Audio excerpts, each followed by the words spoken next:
having wrapped up our study of exponential and logarithmic functions, we're going to move on now to mathematics of finance. Before we get started on problems, let's look at a couple of conventions that we'll be using. In many books, capital P means principal, which is the money we have at the beginning of a problem. In this book, they use PV, which stands for present value. And these two things are the same thing. So if you're used to working with P as principal, it means the same as present value that's used in this textbook. And the first equation we're going to look at is, for interest. This is a simple interest equation, PV RT. Okay, and the PV is all one thing, present value. R is the rate, which is normally expressed in percent, but we're going to change that percent to decimal when we calculate. And T generally is the time in years.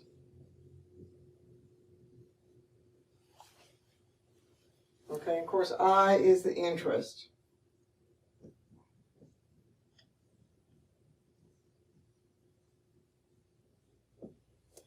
One other thing to remember when we're working financial problems is that our answer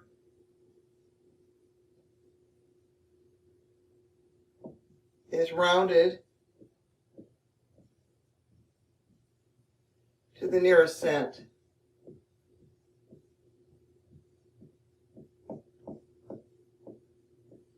Okay, so if you'll abide by those things, that will help you work problems more easily and get correct answers. So let's get started. To furnish her new apartment, Maggie Chan borrowed $4,000 at 3% interest from her parents for 9 months. How much interest will she pay? So we're going to start with that interest equation. I is equal to PV RT, and the present value, what she borrowed today, is $4,000. The rate is 3%. I'm going to change it from a percent to a decimal, so 0.03. I never do calculations with percent, always with a decimal. And then 9 months, since our time is in years, we're going to say 9 over 12 years, or you can write that as 3/4. But when I multiply all of that out, I get 90. And so that's $90. So Maggie's going to pay $90 interest to her parents when she pays back that money. Pause the video now and work on checkpoint 1.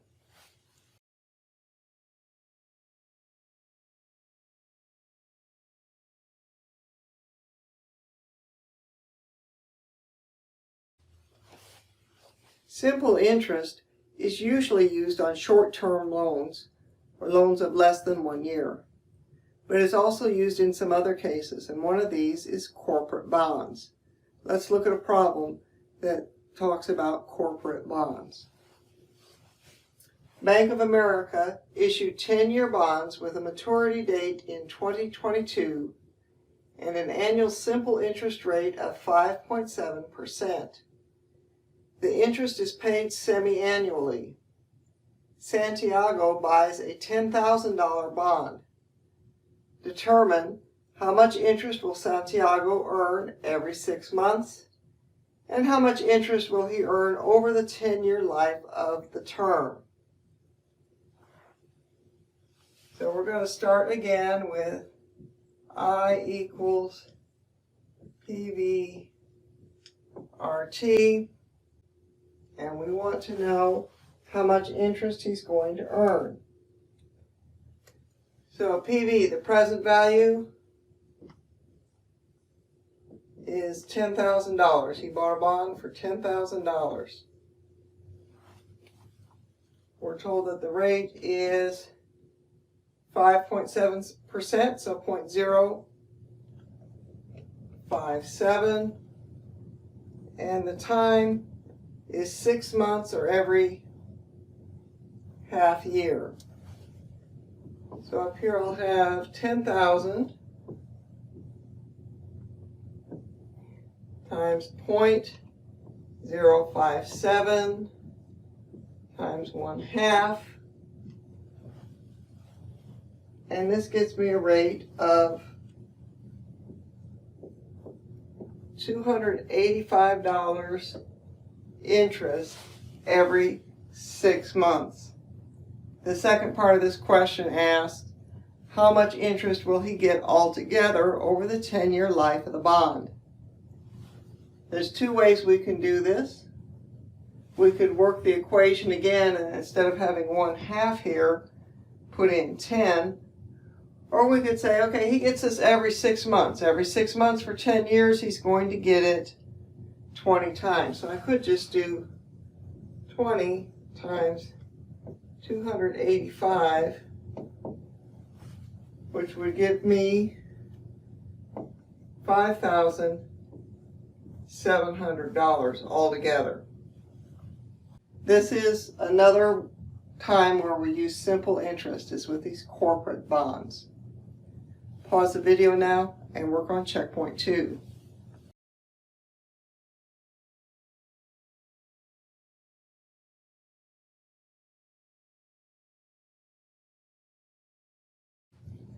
Another thing we often want to know is, if I want to end up with a certain amount of money, how much money do I need to invest right now? To do these kinds of problems, we have a quantity called future value, FV. Future value is equal to my present value, what I have right now, plus whatever interest I expect to earn. Okay, and I can replace that interest with the simple interest equation, which is PV RT. And now if I factor the PV out, I'm going to have 1 plus RT, and this is the form of the equation that you usually see. The future value is equal to the present value times 1 plus the rate times the time.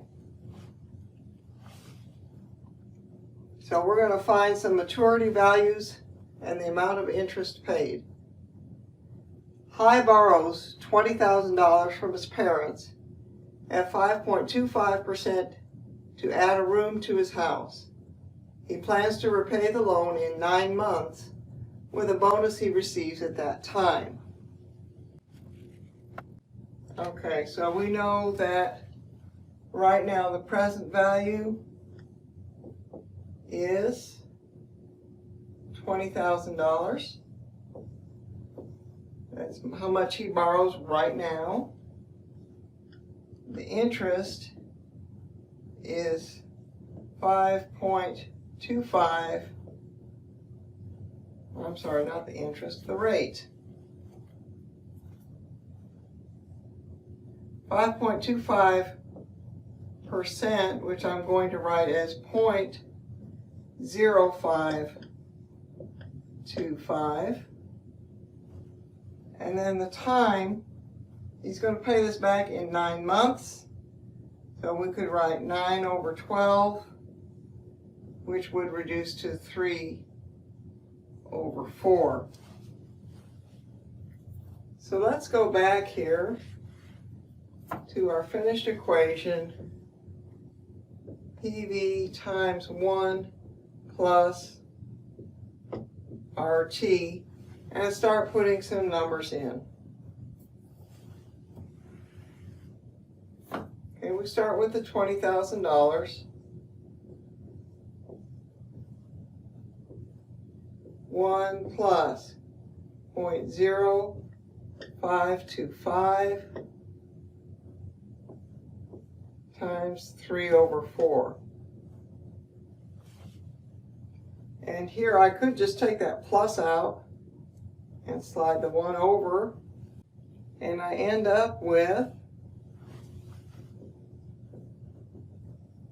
$20,787.50. So that tells me the future value. This is what he has to pay back. And we're also asked how much interest was paid. Well, very easy to find the interest paid. I just subtract what I borrowed.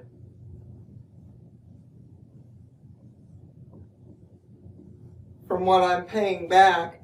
Anything that's not paying back the actual loan is the interest paid. So the interest is $787.50. Let's look at another example. This time we have a loan of $11,280. That's our present value. And our time is given as 85 days. So 85 over 365. And our rate is 9% or 0.09. So to find the future value, I've got 11,280. Clean that up a little bit.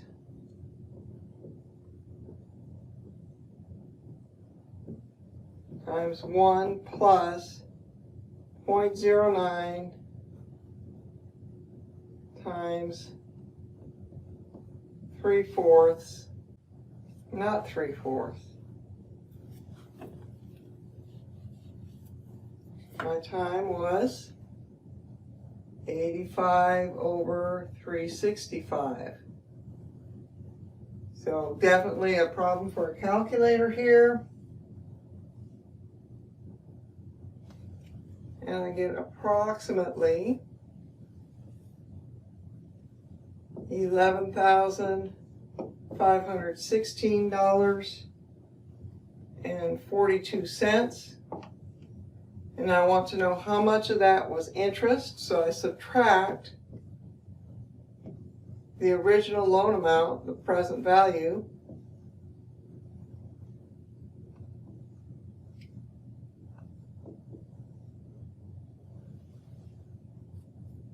and we come up with $236.42. This was my interest paid. Okay, checkpoint 3 has some additional future value problems for you to practice.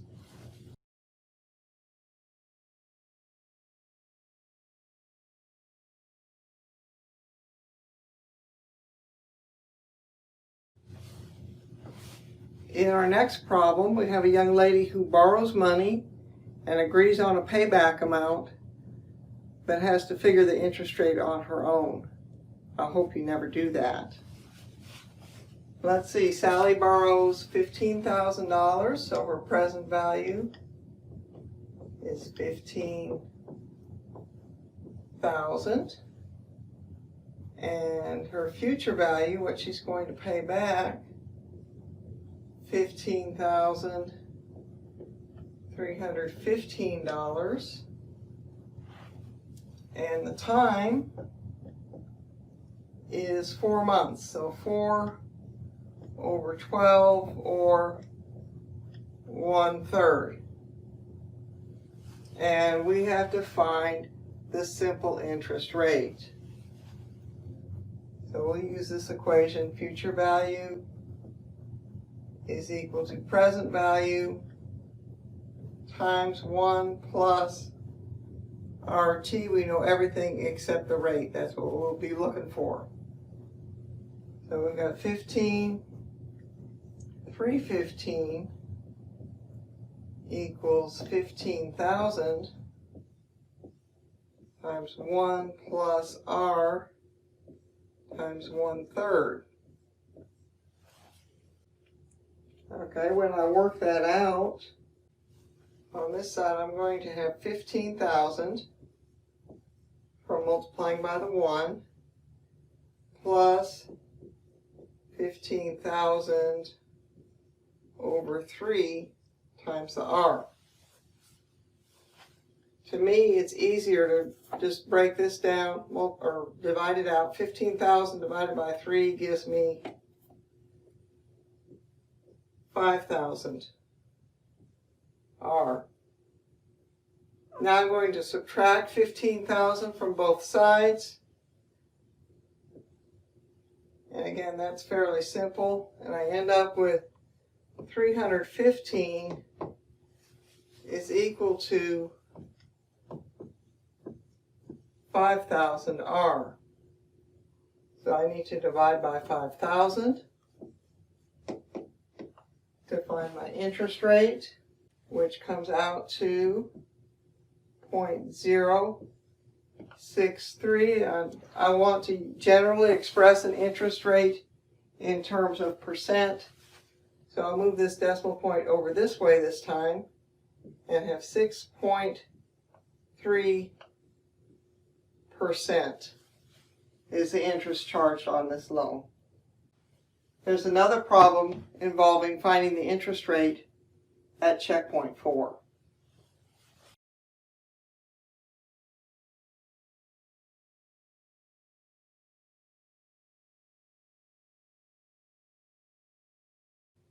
Okay, now we're going to look at problems where I want to know how much do I need to invest to end up with a certain amount at a particular time.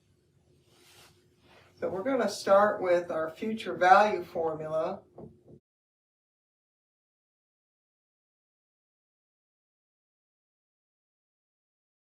And manipulate this to get a formula for present value. And the manipulation is really very simple. We divide everything by 1 plus RT.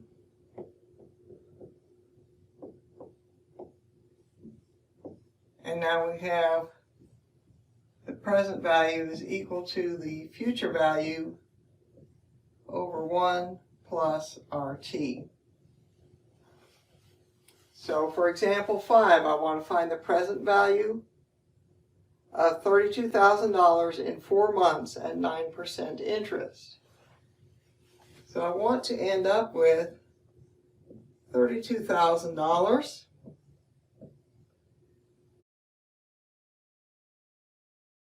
I'm going to be able to earn 9% interest, so 0.09.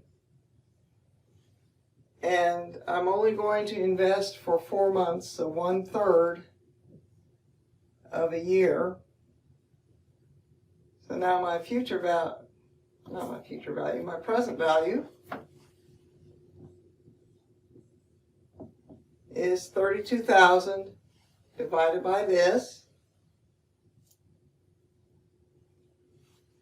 which is $31,067.96. So I can invest this amount and earn about $900 in the 4 months at 9% interest.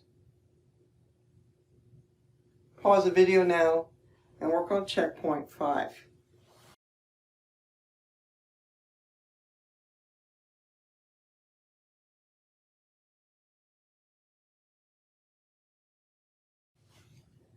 Our next example involves a court settlement that is ordered to be paid at a particular time, but the person who owes the settlement wants to pay it off early and get a discount for doing so. Let's see how much of a discount is reasonable. Because of a court settlement, Jalinda owes $5,000 to Madison. The money must be paid in 10 months with no interest. Suppose Jalinda wants to pay the money today and that Madison can invest it at an annual rate of 5%. What amount should Madison be willing to accept to settle the debt? Okay, so Jalinda owes $5,000. Right now? No, in 10 months. So this is going to be a future value. The time is the 10 months, so 10 over 12 changes it to years. And we say that Madison can invest and get a 5% rate of return. So we want to find the present value, which is going to equal the future value of 5,000 divided by 1 plus 5% is 0.05 times 10 over 12 is our time. And this comes out to $4,800.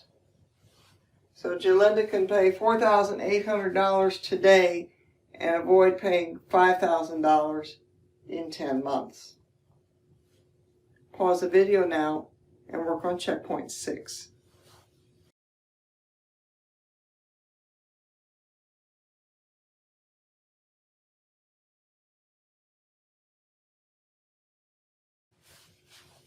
If you've owned a home for any length of time, chances are that you've received a notice that says your loan has been sold from one mortgage company to another mortgage company. It's quite a common practice. In this problem, we'll be looking at selling a loan and what's a fair price for selling a particular loan. It says Larry Parks owes $6,500 to Virginia Donovan. The loan is payable in 1 year at 6% interest. Virginia needs cash to pay medical bills, so 4 months before the loan is due, she sells the note or the loan to the bank. If the bank wants a return of 9% on its investment, how much should it pay Virginia for the note? Let's write down what we know here. We're looking for a future value. So this is the equation that we'll use. The present value is $6,500. And then you have 1 plus 6%. So not 6, but 0.06. And the time is 1 year. Okay, this would be the future value at the end of the year when the note is due. And when I multiply this out, I get $6,890 is what Larry would pay at the end of a year. So this is what the bank can expect to get. So now we'll look at that $6,890 as a future value.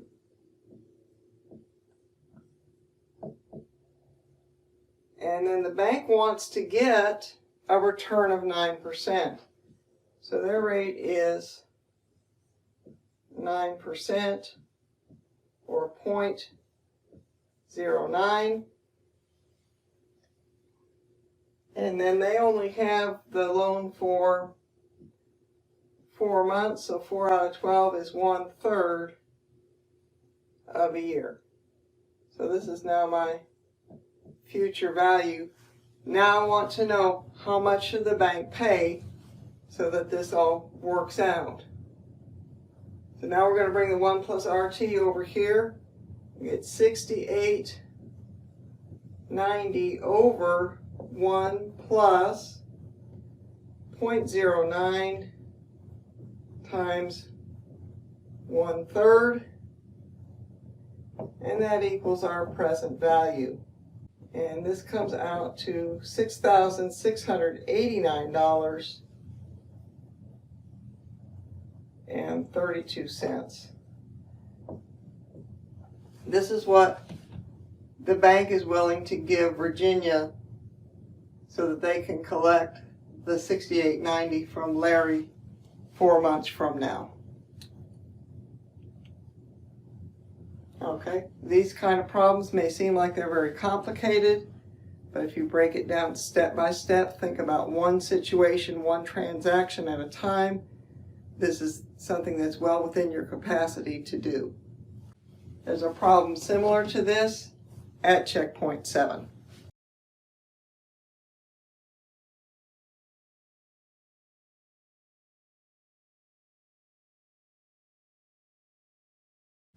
Our last two examples involve discount. In some types of loans, most notably Treasury bills or T-bills, instead of paying additional interest back to the, in some types of loans, notably T-bills, instead of paying additional interest back, the borrower receives something less than the face value of the bill, which is what the lender gets back basically as interest in advance. And then at the end of the term, the Treasury Department pays back the full face value of the bill. Let's see how this works. An investor bought a 6-month, $10,000 U.S. Treasury bill. So let's write down 6 months,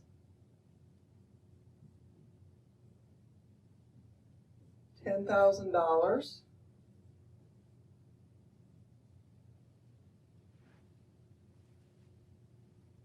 On July 14th, 2016, and the discount rate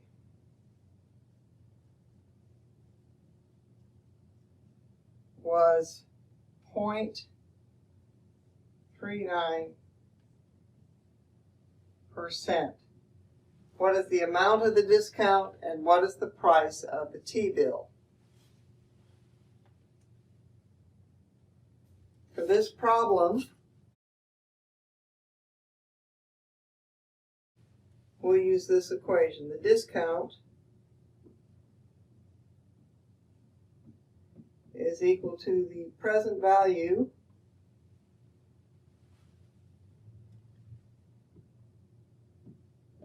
times RT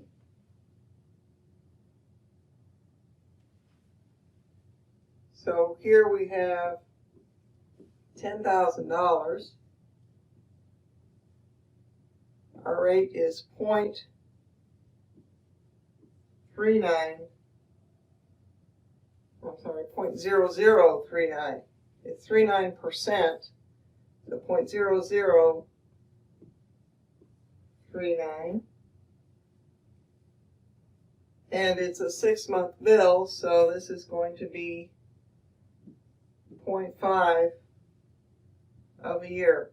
Multiply this all out and I get $19.50. That's the discount. So if the bill actually has a face value of $10,000 here, I'm going to take $10,000 minus $19.50, and we get $9,980.50. So this is what the person purchasing the T-bill pays. And then at the end of the 6 months, the Treasury will pay him back $10,000. So it makes $19.50 in the 6 months.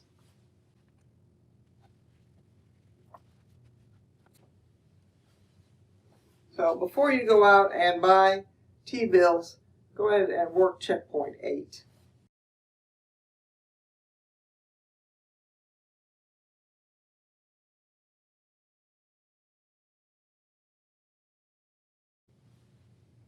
When we're working with investments like T-bills, it's important to understand that the discount rate is not the actual interest rate paid. It's slightly different. Because in reality, the Treasury only borrowed the face value minus the discount. So they borrowed a little bit less, even though the discount rate is stated as 0.39%. Let's see what the actual rate they paid was. So for that same example, we're going to look at I equals PV RT, and we know that the interest paid was $19.50. The present value, $99.80 and 50 cents. This is what the investor paid. We're trying to find the rate, and we know that the time is 6 months or 0.5 years. So I can multiply these two together and get $49.90 and 25 cents times R equals $19.50. And then when I divide by the $49.90, 25,